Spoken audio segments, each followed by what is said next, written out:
Ladies and gentlemen, welcome to the first episode of The Lion's Den. I'm very happy that you're here to join me. Unfortunately, you're also going to hear some horrific sounds, like me trying to eat my microphone. You see, during the whole segment, I had to use a headset with a mute button, and unfortunately, I didn't adjust the boom enough on my microphone, so it sounded like I was trying to eat the mic. So without further ado, here's ASMR Soul in episode 1 of the Lion's Den podcast. All right, everybody, welcome to the first episode of the Lion's Den podcast.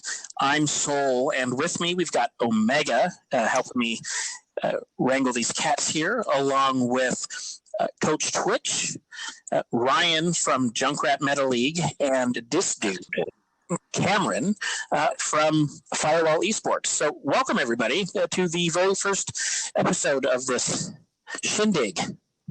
Hey. Thank you. Having us. Thank you. You're welcome. So, first thing I want to talk about really quick is Cam. Let's talk about Firewall. Let's talk about your summer series, and why don't you just give a little bit of insight as to how you think the season played out, how you think it went overall, and your overall thoughts of the season thus far. I know it's almost coming to an end, but just give us a little rundown of the past 8 weeks. Yeah, definitely. Well, my overall thoughts were it was fast. It went by really fast. Hoping to do more. Well, we are going to do more games and matchups for next season. But yeah, it was really fast a season. We only got 5 matches done for each team pretty much.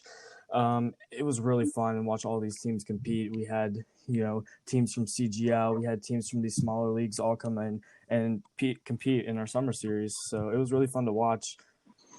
Yeah, that's got to be nice being one of those carryover leagues, if you will. When a big league like CGL finishes and before something else massive starts, there seems to be a niche out there of these smaller leagues that kind of pick up these teams.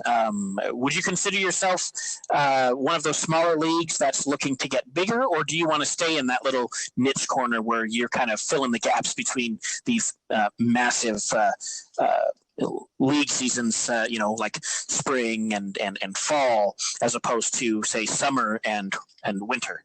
Well, we know we are not like CGL or console contenders or anything big like that. We know we are a smaller league, and we kind of, take that with pride. We like to consider ourselves, the kind of middle class tier. We're not small, but we're not big. We're just kind of that bridge between, small and big. So we kind of take that with pride. And yes, we'd like to get bigger, but it is fun being a smaller league, and teams take our league, with somewhat seriousness and just use our league as a practice league. And I started this just to have, as a team, for teams to, have fun and meet new people and get matches in, get some practice in with their teams. And yeah, we take that with pride. It's absolutely perfect because that's exactly what Lionheart did. At least as far as I'm aware, when I came in mid-season, we were taking it as like a practice league while like trying our best and being competitive. It was still like, this is still practice for like CCL or, one of the bigger leagues. And it still has that same competitive atmosphere, though, because, even in the semifinals games, there's just the competitive nature of Overwatch and just the league in general, and just having it, like, you guys have casters casting our games and everything, just, gives it that great atmosphere that everyone likes to play in. Definitely. Yeah, it's funny that you had mentioned, using it as a practice league, because I didn't even know if that was a thing or not. So when Lionheart left CGL Tier 2 after we got knocked out in the playoffs, the initial first round, and we restructured to Tier 3, I was like, well, what can we do in between now and then, now and when CGL picks up again? And I realized it's going to be a while.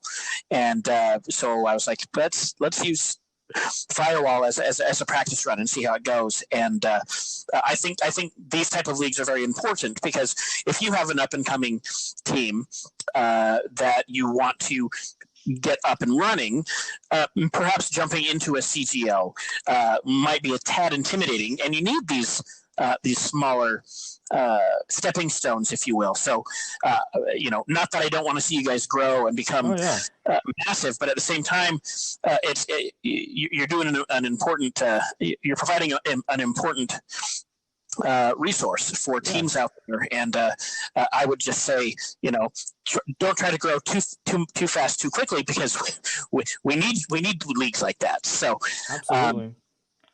A segue into the end of this season for you guys then is the finals coming up next week on Thursday. Yep. Super excited. I was talking with Omega earlier in planning this podcast. It was like, well, we're either going to be talking about how we had a good run but didn't quite make it, or we'll have one hell of a little discussion to have about the underdog team having won not a single map the entire season, causing the biggest upset in many league PS4 Overwatch history. Yeah. So, what was self-proclaimed? Yeah, we're gonna call it that for now. I did too, because I'm not sure. I don't know how much more upsetting you can be than having a team that didn't win a map unseat a team that hadn't lost a single map. I think it's not, I don't think it gets much more upsetting than that. But why don't you give me a little feelers, a little insight into what you were thinking going into the semifinals with just this unbelievable matchup of best of the best and. Well, I don't want to say worst of the worst, but underdog, bottom rung. Just what you were thinking, because I mean, that's the elephant in the room. Going into it, everybody was probably like, "Yeah, you've got the worst and the best." I mean, everybody. If you didn't think it was going to go one way, people were going to just question your sanity if you thought it was going to go a completely different direction. So, just your insight there. Well, originally when we started the season, we intended to have at least, 8 to 10 teams for the playoffs. Well, unfortunately, that didn't happen because we had, some drama here, some drama there. But we ended off with 4 teams, which was still a good amount of teams per se. But going into the semifinals, we made the quick decision to not make it a double elimination bracket, which I think was fine. But going into the semifinals, we put up the 1 seed versus the 4 seed, the 2 seed versus the 3 seed, and we knew these are going to be very interesting matches. Putting up Lionheart versus Sunset Streakers, who's never lost a map, and then to see you guys on map 2 take a map away from them just like that was very shocking. And as me, huge. When I was casting that game with Kigo, we were very shocked, and like I said, Firewall history was made this season, and it's going to be setting some expectations for next season for sure. Yeah, so that kind of works in with my follow-up. So at what point, since you and Kigo were casting, at what point did you realize that we had a chance? Was it after that Blizzard World game? I would say around map 3, because you could tell Sunset was starting to get off their game around map 3 or map 4. A team has a bad map, it happens, but we could have thought it would be a 4-1 still. But when you guys tied on Anubis, and then I don't recall the map you played after Anubis, but I think you guys we won Gibraltar. Okay, yeah. It was the Gibraltar game. Yeah, well, but after map 3, when you guys tied, I was really thinking, wow, they actually have a shot, and it was really cool to watch you guys actually do it, and we were all very proud of you guys. Twitch, would you like to kind of take over that and kind of explain? You don't want to give away, tricks of the trade, but if you just want to go over how you took a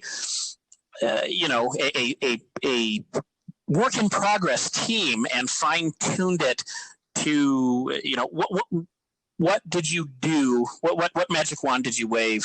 What do you think was the most important thing to do in order to make Lionheart a competitive team against the number 1 team in Firewall?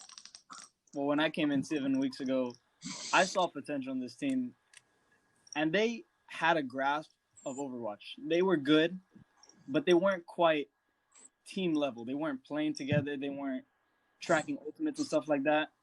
And when I came in, I just thought I'm gonna just train the DPS and see where that goes. When I became head coach, and then I brought in Umbra, and then Diablo was already here, and then together as a coaching staff, we really started helping this team week by week. And me, Diablo, and Umbra every week can go through a certain series where every Sunday we'll look at a map pool, and we'll start creating strats and comps for the team. Monday we'll implement it, and then we'll just keep working on it throughout the week. And little by little, I think the team started really getting a grasp of what Overwatch really is, what helps, what characters, what the meta is. And that's what's made them such a great team, from not being able to win a map versus being able to upset the number 1 seed now in the semifinals. Indeed. So, Cameron, is there anything you want to talk about in terms of the finals? What your hopes are, going into the finals, closing out this season, and then what you really want to do? Explain what you're wanting to have done in your seasons going forward, so our listeners can kind of have something to look forward to, like a sneak peek, if you will. Well, personally, I've talked to Kigo today, and we plan on. I've also talked to the admins today. We want to try to promote the finals as much as we can on Twitter, on YouTube, Twitch, anything we can do in the server, even just to get the word out there. And we had an average of the semifinals. We had an average of 20 viewers, and we spiked up to 30 viewers on the semifinals. So we really think if we could promote this, we can get the finals up to 50 to 60 viewers. So we really hope we can do that. Plans for next season, the day after finals end, we're shutting down the server for a day or two and revamping everything we can revamp. That's rules, the server, YouTube, Twitter, everything will be revamped. It will not seem like Firewall anymore. Upgrades are coming, new staff, new teams, new casters, everything is coming. And we have a plan for next season to do an 8-week season with an all-star break in the middle. So after week 4 or 5, we're going to be holding an all-star break around Christmas time, so people can take off for exams and Christmas break and stuff like that to chill out, and the all-stars can play in all-star festivities and the all-star game. And we really hope to promote that a lot too. That sounds like a lot of fun. Are you going to have our team? Is the server going to be reinvented into such a way to where teams will need to rejoin in this brand new server, if you will, or are you going to allow the teams that want to stay while everything's under construction? If teams would like to stay, we would love to have teams to stay. But for the most part, for teams that are newer or teams that are kind of piquing interest here, we want them to sign up. And even teams that were briefly here, if they're interested again, we want them to sign up. We're not going to kind of give anyone a special cutout. But yeah, if you're interested in signing up, sign-ups start September 1st and they will end on Halloween. So it's a full 2 months to sign up your team as we revamp the whole server and Firewall eSports itself. Nice. Omega, anything else for Firewall? Oh, for Firewall? No, I'm just wondering who do you have winning? I'm not gonna say that. I'm not gonna say that. All right. I'm gonna get allegations. Gotcha. Impartial. Well, I can ask. I can. All right, Ryan. What do you think? Since you're an unbiased person in this. To be honest, or not, both y'all are really, really good, but I gotta go with my boys Lionheart, man. I gotta go with it. Oh, thank you, man. I will say this about Lionheart. You guys can't just beat the number 1 team and then just fluke. You gotta prove it. You guys, I will say this as an owner, to see you guys come in and lose 4 matches, I believe, and only win 1, and to see you guys go in the semifinals with confidence and such integrity, and just to see you guys win even was incredible. I'm not going to hold any bias towards any team, or I'm not going to say who I think is going to win, but I'm just saying it's been cool watching you guys grow as a team in these past 5 to 6 weeks. So it's pretty incredible to see what a team can do in such a short period of time. That's a lot of credit to the players, man. Yeah. They've been so coachable, and I'm so grateful that they have been able to just sit down with us and talk and want to get better. Like you can take a horse to the water, but you can't make him drink it. And they took it upon themselves to want to get better and want to be one of the better teams in Overwatch. Yeah. Of course, yeah, that's a two-way street, as the coaches are really helpful, but obviously, the players also kind of taking in your guys' information Twitch. Like I started as a tank player, coming into Lionheart. Well, I started as a flex, but my main role is mostly tank, and throughout the past 4 weeks, Twitch has morphed me into a DPS player who can play in league games. Yeah, you guys saw Yeah, Mega's Ash in that can play second Ash at a finals decent where they level. took on Numbani. Yeah, and that was all. Yeah, Twitch's design for the most part. I just took what he told me and kind of just implemented it, and just having the full trust in your coaches, I think, is important for any team. So to finish that off, then, I guess I'm going to say, without having a crystal ball or without having a biased opinion on who I would like to see win, because that's a foolish question coming from the owner of Lionheart. I can guarantee that it will be a fun match to watch. It will be a fun match to watch. It will be a entertaining and hard-fought match to watch. And whoever wins basically is, they played the better game that evening. So we're hoping for 4 hours this time. We all know who's gonna win. I'll just say one thing. Last time when they played us in CC, they caught us off guard with the double bubble. Us as coaches didn't prepare the team for that. Now we're prepared, and now we know how to run against it and run with it. So if you're listening, Foresight, what we're saying is not quite sure, what tricks you have up your sleeve, but we've been preparing. So no disrespect to Anchor, but no. Lionheart's got this, bro. All right. So without further ado, Ryan, Junknkrat Meta League, talking about leagues that kind of fill in the gaps between the big and the small and the big again. Junknkrat Meta League. Well, who is it? What is it? And where did you come from? Well, tell us about it. All right. Well, I'll start from the beginning. So I don't know if you guys know about a league that used to be called Insurgents, but my team, the team that I'm the captain of, Chaos, was in that league.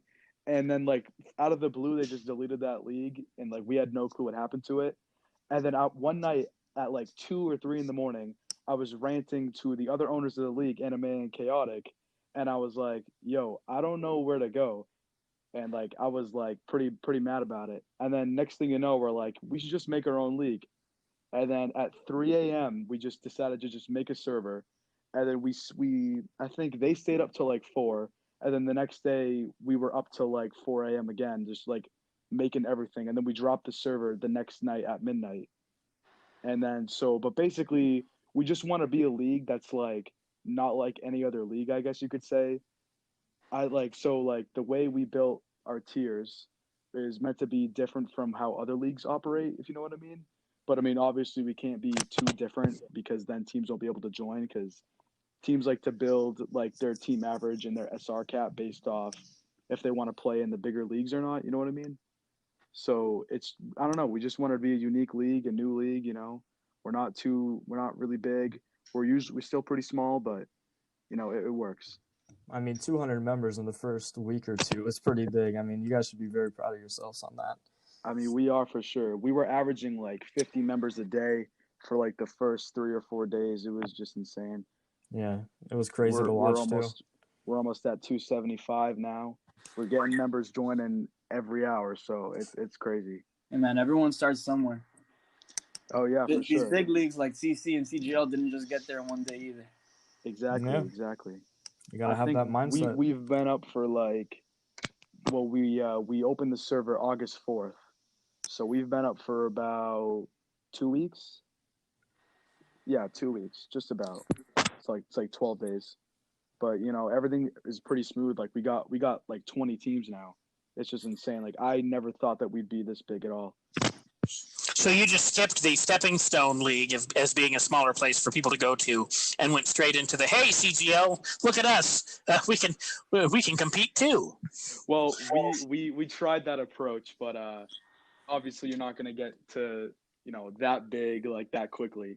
But we like it's weird because we're starting around the same time as they are, so it's kind of like most of the teams that are in our league are either only playing in ours or playing in more than one. So we kind of made a mistake on that one, kind of starting it like ASAP, but we would get more people to join if we did. So I think what he's doing is good because there's some people that want to get into competitive Overwatch and stuff, and they don't know about CGL and stuff like this, but they'll hear about these smaller leagues. Oh yeah. Started in a really small league called Overwatch Oasis when I was back at mid plat to diamond, and I started getting my name out there through this small little league, and all of a sudden now I'm competing with the big dogs in CGL and CC. So it's always like those little leagues you never forget. Like you never forget your first league like that. Oh yeah, for sure. Yeah. And for me, I mean, my first kind of league like that, as a player, would definitely be Firewall. So I always have, especially if we win, it'll have a place in my heart. Happy to hear that. Man, I remember Firewall back in the day. Yeah. No, I'm so new to the team scene and everything like this. I joined it. I joined Lionheart March, February, out of nowhere as a coach. February. Yeah, like March or February. February. So I've really only been at 6 months about. But Firewall's the first one I ever played in, and it's definitely been a good time. And I hope to find that same enjoyment with Junknkrat Meta League as well. Well, the thing about the name is that it's actually kind of a meme because Chaotic is a Junkrat main, so yes, he actually proposed the name just to be Junkrat Meta, and we were like, I don't know if it's such a good idea, but we kind of just went with it because I guess it was just funny in a way, and we weren't expecting to really go anywhere with this. It was just kind of an idea, but so we just kind of went with it, and I guess it fit some people's puzzles. I guess I don't know how to say it. Yeah. So is it going to be a standard league like CGL or Firewall or Console Contenders or Blackwatch Tower, or are you going to throw something a tad unique and different in there just to make you stand out? I think we're just gonna stay standard for now. I'm not 100% sure yet. Like there was ideas thrown around, like in playoffs you have to play Junkrat like every map or something crazy like that. I was gonna ask about that because that'd be some interesting rules. I'd be down as a player for that. It'd be so interesting, but I don't know if that'll rub anybody the wrong way. Like I don't want to have to throw a wrench into people that already signed up and are already committing, because I feel like if we were gonna do that, we should have just included it from the start. Just to let people know, hey, listen, you're gonna have to play Junkrat come, this time. So people are gonna need to you gotta get a Junkrat player. For one, I think you guys could make your league stand out a little bit by maybe creating some hero bans just among your league. Interesting. Some hero pools weekly. Yeah, that's a good idea. Ban the hero of the month. No Junkrat. The hero of the month. And just every week, just ban Roadhog. I think that would be pretty cool. I mean, with the buffs. I think Twitch's bias is coming through right now. I don't know if we.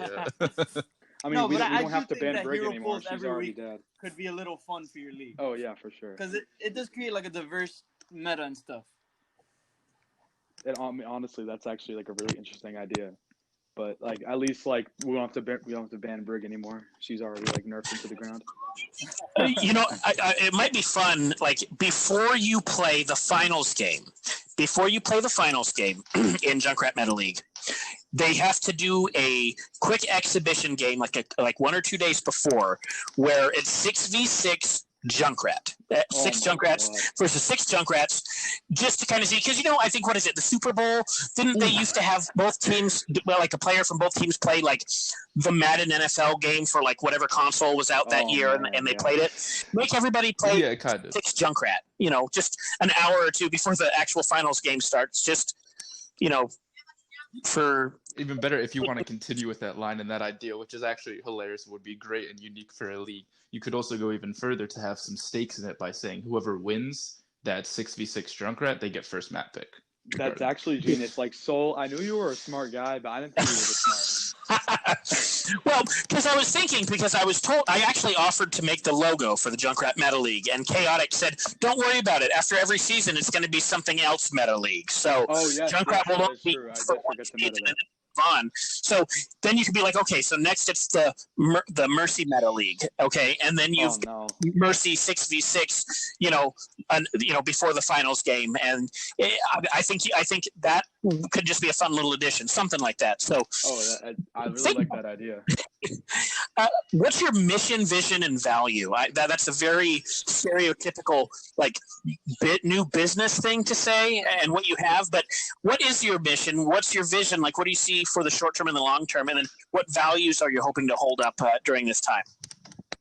Like I said before, like, we just want to be a league that's like going to be like that's going to stand out. And like, obviously right now we don't stand out a whole lot, but we just want to be able to be a unique place for teams to play. And like, if a team needs a league, like, I guess we're here because we're really accepting anybody. Like, I don't know. It's just, we just want to be a place for teams to go. Like, we want to stay. I wouldn't say we want to be big too quick. I would say we kind of want to stay like low key about it and like get like newer teams, like people that are newer to the scene that can like really, like, this can be like a learning experience for them rather than, okay, I've been here for a while, I know what all this is about, I'm gonna go roll people. You know what I mean? Yeah. We don't really have like a formal like mission, I guess you could say. Like, I honestly have never really thought about it, but I guess that's just kind of what it is and what it's always going to be for now. So what I'm hearing is that you guys want to be like a pipeline league to bigger leagues. Yeah, for now.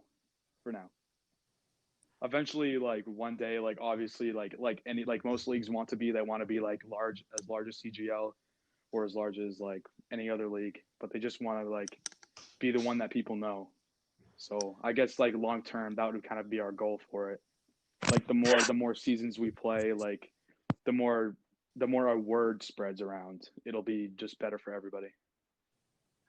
Well, you have a potential for a pretty big preseason promotion, and this is not a shameless. It's like a smaller league. What does that mean for prize pool, if any? Wait, what? Is he saying something? Oh yeah.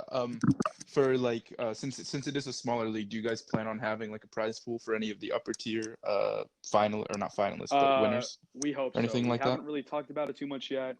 I've brought up the idea. I think it's a great idea to draw in teams to give actually something for people to play for other than bragging rights. I think it is a good idea. We don't know exactly what it's going to be yet, but we're hoping that it'll become a thing very soon.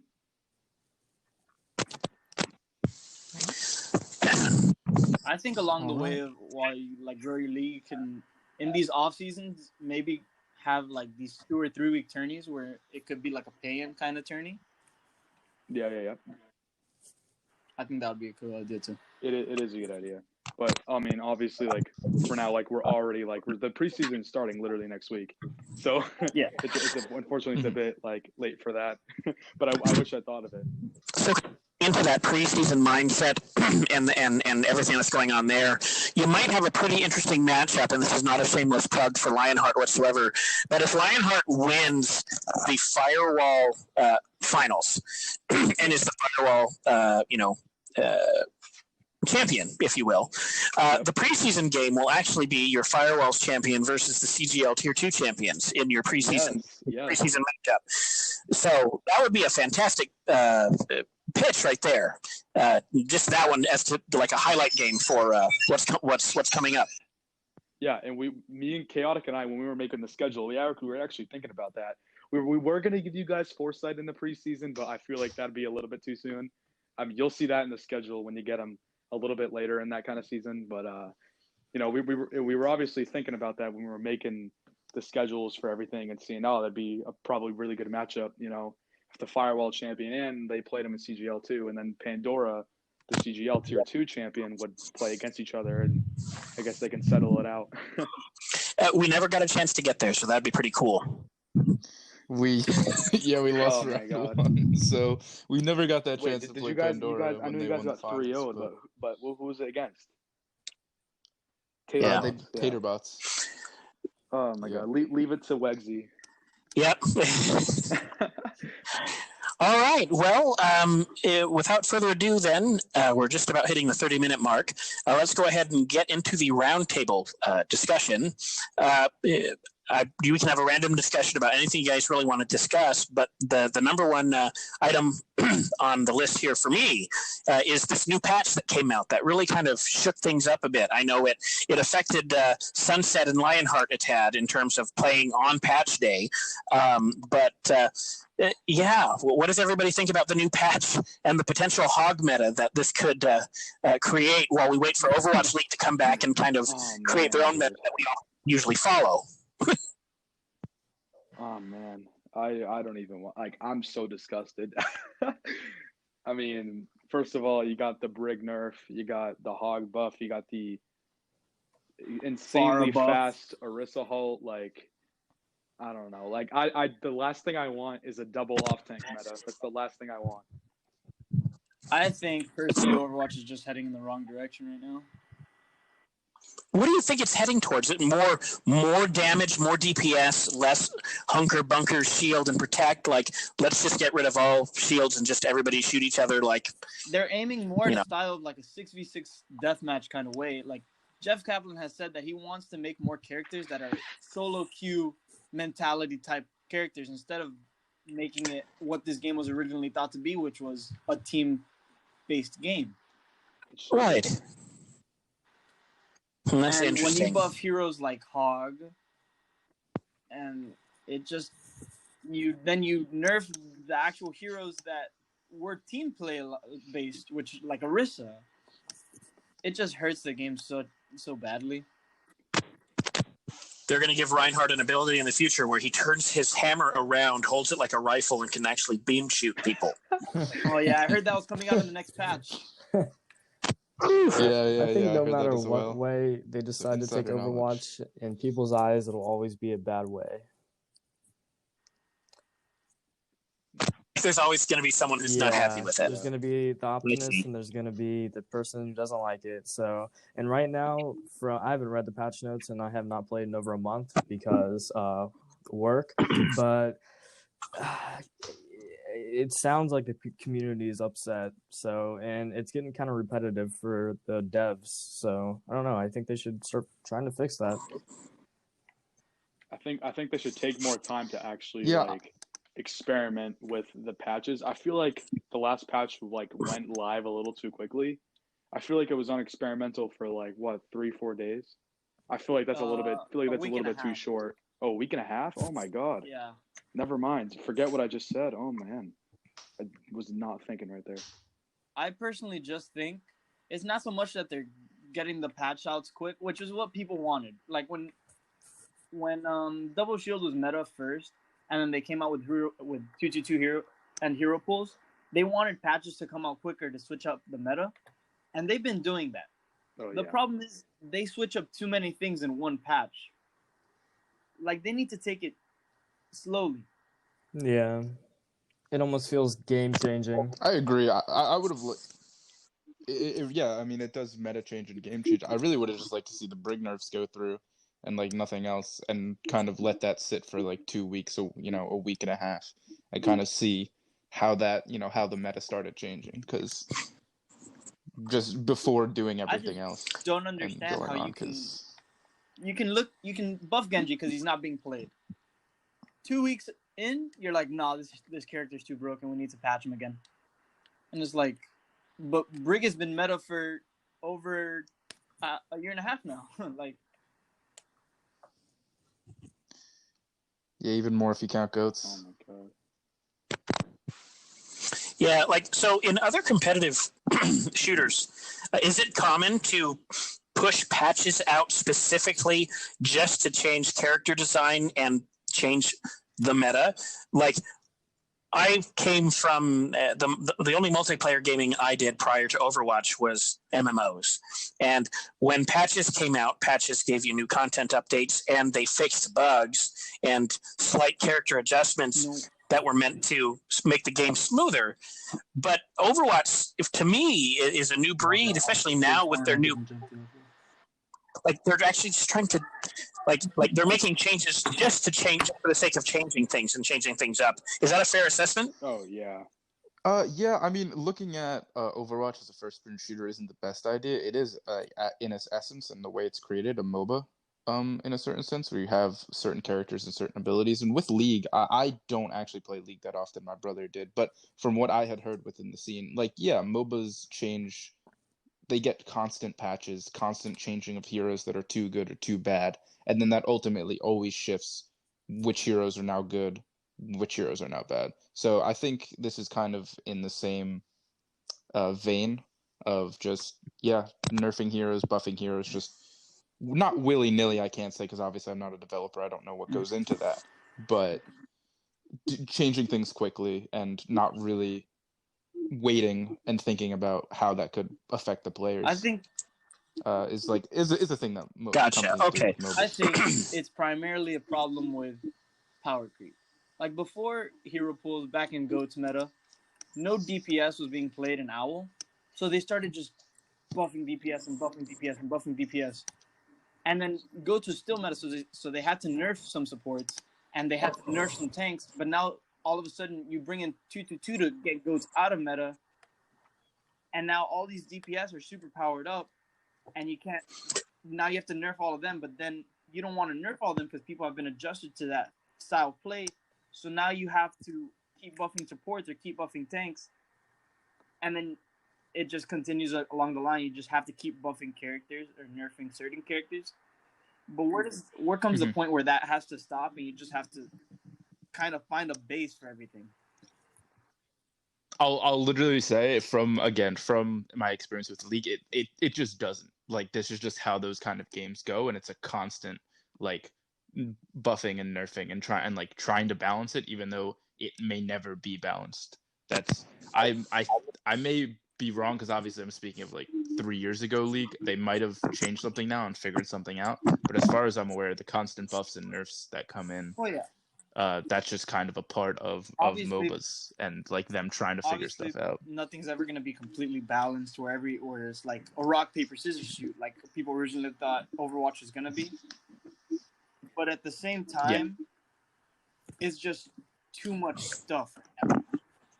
From where Overwatch was back in seasons 1 through, I don't know, we'll say 10, like the game primarily was at its peak, and not many people were complaining about it. But now you have so many different characters that are buffed beyond belief that you like let's take Brig perhaps.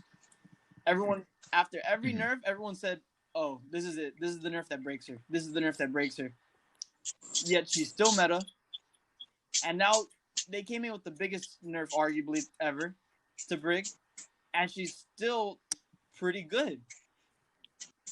Whereas you have Zen now that hasn't been played since GOATS, really. And he's still not getting any buffs except, what, a 0.25% charge rate on his skill orbs, on his when he powers them all up and shoots them. It's just crazy. Yeah. No, I agree. And it could just be the developers just don't care as much right now for Overwatch, with Overwatch 2 coming out.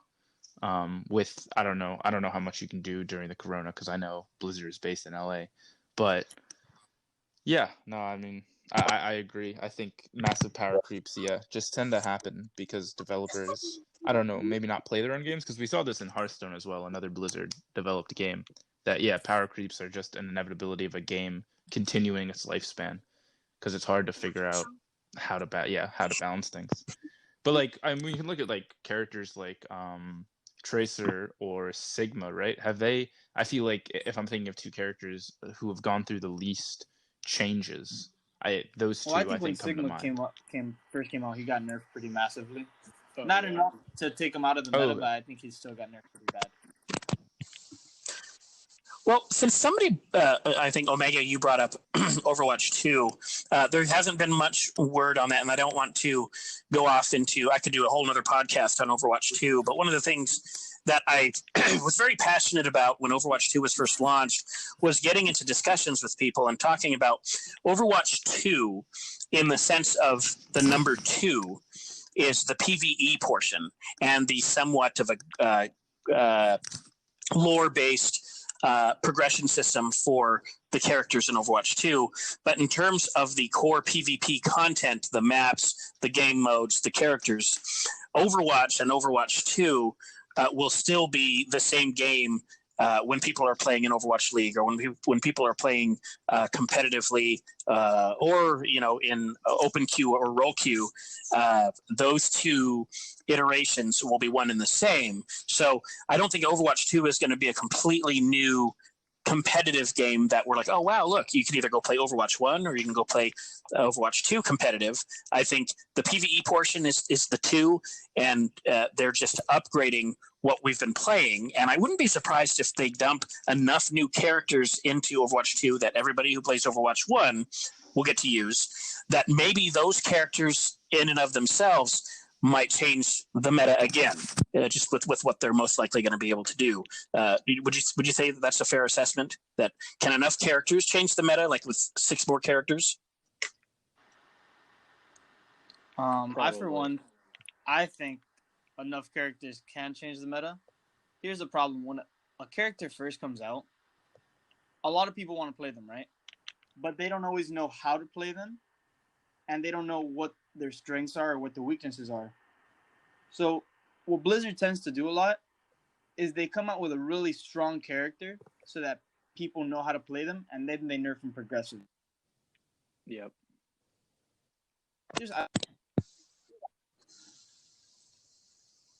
So many new characters coming out at once. Yeah. I mean, an example of that is when Echo was first released. Like, it was just insane. Like, Echo was just really powerful, and then they just nerfed her, I think. Mm-hmm. Or look at the launch. Look at when Mercy came out, though. Yeah, the mass res, and then they got rid of that pretty quickly. Yeah, trying to figure everything. Is there anything else? Anything else that you guys? Yeah, no, I mean, I have a question for both Cam and Ryan in either of your leagues. If Fall Guys comes out with custom game modes, do you plan on having a competitive Fall Guys? Hey, I said in the semifinals while casting, if we get the video to 10 likes, then we'll do a Fall Guys tournament. I believe it's at 30 right now, so mark my word, it'll be coming soon. Bro, Yes, I don't let's even go. know. I do during my Numbani match when I played Ashe, I do credit my ability to focus 2 hexagons. I was So Omega, that wondering doesn't go about down that. to my VOD reviews telling you not to switch to 3 different targets and 3 different. Okay, well, no, that definitely doesn't. That was with Tracer. No, taking the high ground, guys. I learned. I'll tell you this: 3,300 DPS. He had to tell me like 3 times to take high ground. I don't know what to tell you, but no, just yes, Twitch. You helped me a lot, but specifically for the focusing that comes from Fall Guys. That's what Fall Guys. The secret is out. The secret is out. Lionheart's been playing Fall Guys, and that's how we've been practicing and learning rotations, communication. So there it is. Foresight. If you guys want to get better, go play Fall Guys. Yeah. Mm-hmm. That's all. I mean, it helps our chemistry, not so much our gameplay. Right. Yep. I'll tell you what, like, So that's important. your comms must be on point when you're doing that game with the eggs. I'm just saying, like, Oh yeah, dude. Oh yeah. like your comms must be on point. Yo, eggs, and hoops. We've got good comms game. The comms and energy were unmatched in that semifinal game. I've never been in a party like that. Dude, I wish I joined mid game. I totally could have, but I didn't. Well, I want to ask for you guys because we asked Sol and Jackish on the post game interview how the party sounded when you guys won. Did anyone live stream that or record that by chance? Because I kind of wanted to hear the reaction. Omega was streaming. Oh yeah, I right. did. Yeah. I have. I can send you my. I'll get a I'd link just to like that. to say one thing. Discord. Clip the last 10 seconds. As soon as we won, I think I broke out the hardest scream, maybe broke a couple vocal cords, and set off my house alarm. Oh my god. Yeah. Fire. It was good. I'll definitely responsible for any damage you do to your household. So. Yeah. Yeah. No, I will say though, I didn't. I watched my own video back, and I watched the Sunset VOD as well as the Firewall casted video. But yeah, no, the energy, you could just feel it from just our team, like through the mics You know, and stuff, and just everyone being pumped up, everyone just really focused, ready for the win. Even on the maps we lost, yeah. like keeping our head up, like going into last map. Going from that Hanamura game where we got absolutely smoked to kind of mentally rallying ourselves again for the final map on Rialto, and just knowing that was like Match our map, point. we were Crazy. going that. I get goosebumps. Yeah, it was just. I get goosebumps thinking about it because, you know, a normal team, they have the other team on their backs, they're up, and then they just get blown out of the water in one map. Most teams would just fall to the ground, think it's over, like that was our chance to win. We're done for. And everyone in the party just started picking each other up and getting the cons back up. And it's something like to watch them gel together as a coach made me really proud. Because this is things we've taught them. Like we've been in other league games where we tell them don't get down, it's just one map. And as a coach, you can only do so much to help their mental game. But when you could tell they really wanted to win that game.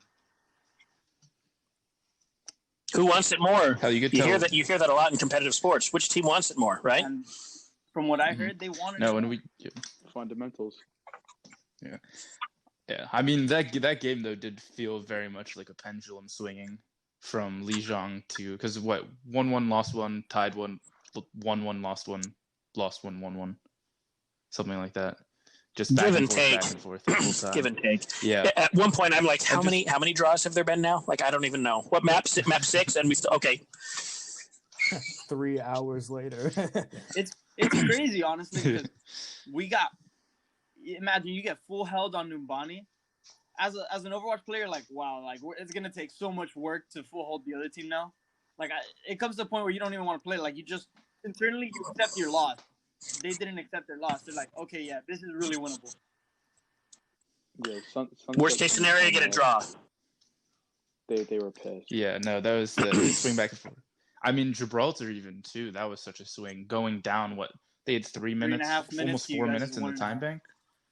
Yeah, in time bank, and then we had 1.5, and just being able to having someone do that to you on attack, and then coming back on the attack once again, and just being able to do that is just a testament to the mentality of my other teammates. I wasn't playing that game. But, I would like to give a shout out to Sunset. So Sunset, anybody, if you're listening, share this with your with the rest of your team and your coach. I watched the Sunset stream last night, and I have to say, for being the number one team and for being the team that had so much, on the line with their perfect, pristine, 15-0 history, 15-0. Not once were they toxic, derogatory, and it was private. We couldn't hear them at all. So it's not like we would have ever heard it unless we watched the stream.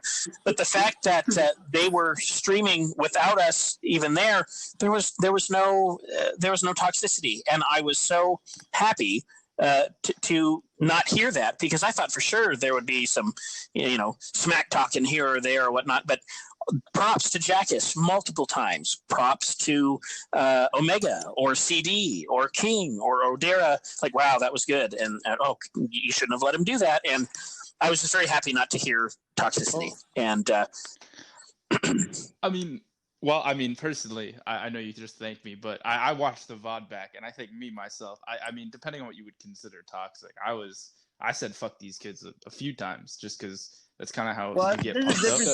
Like, you have to kind of have an enemy. I rated y'all's party. There's a difference between like saying to your team like, fuck these kids, these guys suck, we're just gonna destroy them, blow them out of the water, and then actually going to the other team and saying that same stuff to them. Yeah. Mm-hmm. Yeah, no, I mean, I equate it, especially with that match specifically. Like, I mean, if anyone has done a team sport, soccer, football, during the game, during that 1 hour, you can say whatever you want during that competitive match. I play baseball. I played against my best friends before, and to me, as soon as I cross the foul lines, we're not friends anymore. That's a rivalry. That's a competition. It's either I beat you or you beat me, and you're not gonna beat me. Yeah. There you go. I do. All right. I just want to say one more thing about you talking about Sunset. They're not trash talking. They are known for that. Like they're a very humble team, and they're a very class act team. And props to them for being easy to work with all season and very nice and friendly all around. Indeed. Well, Twitch, Cam, Ryan, I want to thank you for coming to the Lions Den today. Greatly appreciate it. This is going to be a fantastic episode. Yeah, thank you guys for coming. Yep. Omega, thank you for joining me on this this inaugural podcast, if you will. And that'll about wrap it up for episode 1 of the Lions Den. I'm Sol. And we're going to wrap it up and call it a night. So